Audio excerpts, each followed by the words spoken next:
Daniel, first of all, congratulations. What does it mean to you to be on this ballot? Oh, Sierra, thank you for having me. Really humbling and grateful, sincerely. I got a chance to see some former teammates on that list, and don't blink. I don't fancy I'll be on this Hall of Fame list for long. I am sincerely grateful to even just be mentioned in the list of names of the first timers, not to mention the guys that have been on the list for a number of years. You know, hopefully get a chance to sing my captain's praises here a little bit later. I might grab the mic from you and get my captain up above that 5%, a little bit higher. But how you doing, Case? Murph, what's up, man? Congrats, dude. Really cool. I know being on that ballot is a big deal. It's not an easy place to be, and you had an incredible career. When you look back, though, Murph, and you have a chance to talk to your family and your friends, can you give us a couple moments, favorite moments in your career that, what you did over the years? Yeah, I'd say, honestly, my favorite play of all time personally, and I'll be a bit vain right now, is going first to third on Lucas Duda's walk in Game 5 of the NLDS against the Dodgers. It was a play that had been run on me when I was in college. I think I was a sophomore in college at Jacksonville University, and somebody swiped third base on me when I wasn't paying attention. Our pitcher turned around to throw it and sent it, just housed it down the third base line, run scores, just full yard sale. And I thought two things at the same time. One was, that's a cool play. And two is, I never want that to happen to me again. I kind of stole it. And then, fortunately, being able to go first to third on that walk from Duda, with the shift on, I just kind of put my invisibility cloak on. And there were more than enough times in my career where I got caught trying to act like I was invisible. That happened to be the one where I got away with it, helping us out in that game. Dude, I love that one of your biggest moments is a base running moment with all the big hits you had, which is incredible. I want to talk about your career a little bit too, as far as the evolution as a player, because nowadays with these hitters, everyone's talking about, hey, get the ball in the air, pull side in the air. You kind of evolved into that hitter. You're always a great average hitter. Then all of a sudden, you start to hit for some home runs. Can you talk about that? And also, how would you explain to kids or people out there too how to get the ball in the air the way you started to?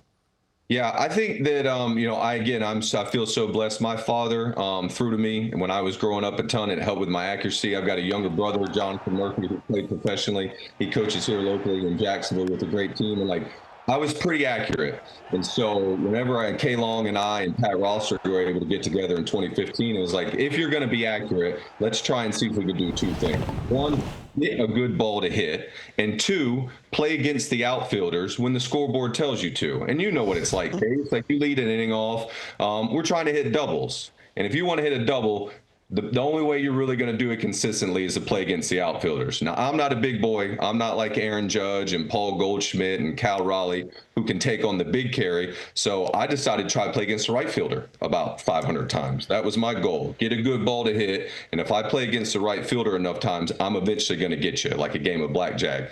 And then I think for kids who pull it back, is like, I want you to be accurate first. And even furthermore, I always wanted to be ready for the pitcher's best punch in the strike zone, which was like his fastball. I didn't ever want to not be able to get to his fastball in the strike zone. And then from that, you try to narrow down your zone a little bit of what you swing at, depending on what the scoreboard allows you to do. And so if I got a runner on third, less than 2 outs case, I might not be able to go YOLO, foul it off. I might need to be accurate right here, a little lower. And so that was just, that's just kind of, probably some of my evolution. I can't thank Pat Rossler and Kevin Long enough for just helping me evolve.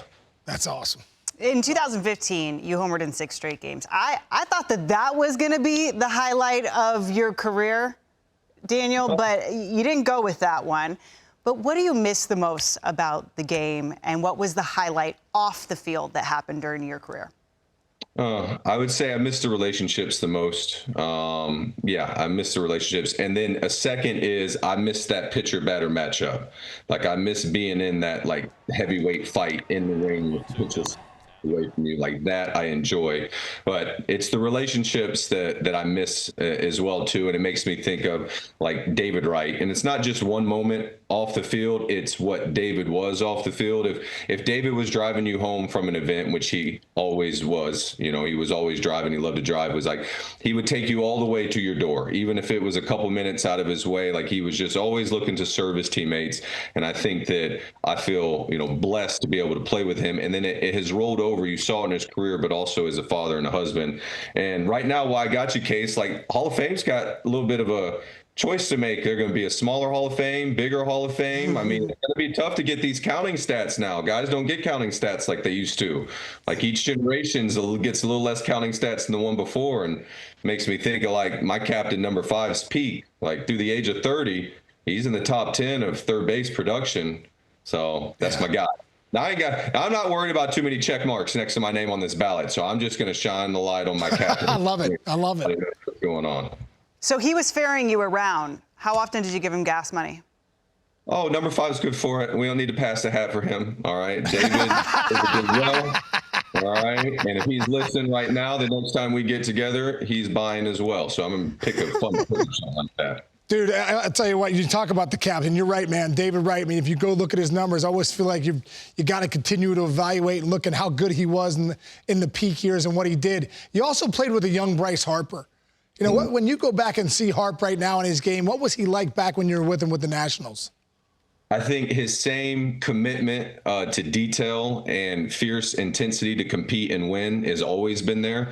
I think that as he's aged, he's learned how to understand when to really ramp it up to get through a long season. Because like Bryce will still play with his hair on fire, but he lets the scoreboard, I think, dictate it more than like when he was younger, which was a joy for us to watch. Was like he just played with his hair on fire. He just kind of like woke up that way, and it's like, I'm going to take an extra base, I'm going to go diving in, I'm going to make a play in the outfield leaving my feet. And not that he doesn't do it now, but sometimes the scoreboard can tell you when to do it a little bit more to safely navigate a season. And so you could tell Bryce as a young player that his game was going to age really well just because of how great a talent he is, but he gets really good balls to hit. And when you walk and you're as accurate as he is, and he's got the platoon advantage being a left-handed hitter, I think he's going to age as he has already, superstar player, and he'll just continue to put up these seasons and stack them up. And, when I'm long gone off this list, he'll make a very brief appearance.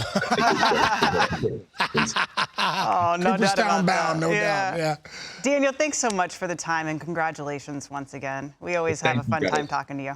I appreciate that. It was good ball talk, Sierra. I really appreciate it. In Case, thank you, man. It's good to see you again. Thanks a lot, Murph. Great seeing you, man.